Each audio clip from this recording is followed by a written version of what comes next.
मित्रांनो, तुळशीला हलक्यात घेऊ नका. तुम्हाला काही ते साधारण रोपटं वाटलं का? बऱ्याच वेळा लोक तुळशीला हलक्यात घेतात. म्हणून मी तुम्हाला या व्हिडिओत काय चुका होतात आणि त्याचा काय परिणाम होईल ते सांगणार आहे. काही जण तुळशीपत्र हातावर घेऊन संकल्प करतात.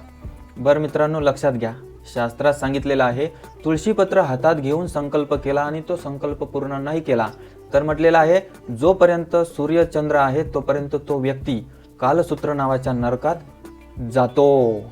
दुसरी गोष्ट, तुळशीच्या जवळ जाऊन किंवा तुळशीला साक्षी ठेवून जर कोणी संकल्प घेतला, प्रतिज्ञा घेतली की मी हे करीन, मी ते करीन, जर त्याने समजा पूर्ण नाही केली ती प्रतिज्ञा, तर त्याला दीर्घ काळापर्यंत कुंभीपाक नरकामध्ये जावं लागतं. म्हणून काळजी घेतली पाहिजे. बऱ्याच वेळा आपण पाहतो तुळशीच्या कुंडीमध्ये अधिक पाणी टाकल्यामुळे ते पाणी सरळ नालीत मिळतं. तर मी तुम्हाला विनंती करेन, ही सर्वात मोठी चूक आहे. आपण तुळशीचं पाणी खाली गेल्यानंतर नालीत गेलं नाही पाहिजे याची काळजी घेतली पाहिजे. त्यानंतर तुळशीपत्र खाली पडेल असतात आणि आपण बिंदास त्याच्यावर चालतो. बघा, पंढरपूर धामात आले तुम्हाला हे बऱ्याच गोष्टी दिसतात. तर धामामध्ये तुळशीवर पाय दिल्याने जाणून बुजून नव्हे, चुकून, तर त्याचा अपराध लागत नाही. पण इतर ठिकाणी जर आपण तुळशीला लात मारत असू, एका दृष्टीने पाय देत असू तर फार मोठा अपराध आहे.